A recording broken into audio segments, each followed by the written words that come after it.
விஜய் முதலமைச்சராக பதவியேற்பு.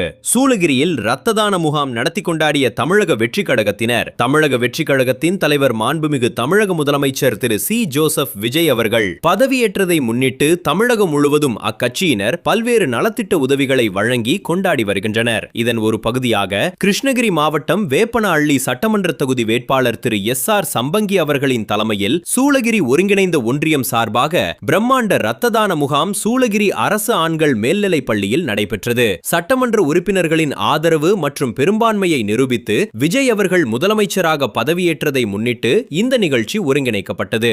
இந்த முகாமில் 120க்கும் மேற்பட்ட தவக இளைஞர்கள் ஆர்வத்துடன் கலந்து கொண்டு இரத்த தானம் வழங்கினர். வேப்பனஹள்ளி தொகுதி முக்கிய நிர்வாகி திரு எஸ்.ஆர். சம்பங்கி அவர்கள் முன்னிலையில் தொண்டர்கள் இந்த சமூக பணியை மேற்கொண்டனர்.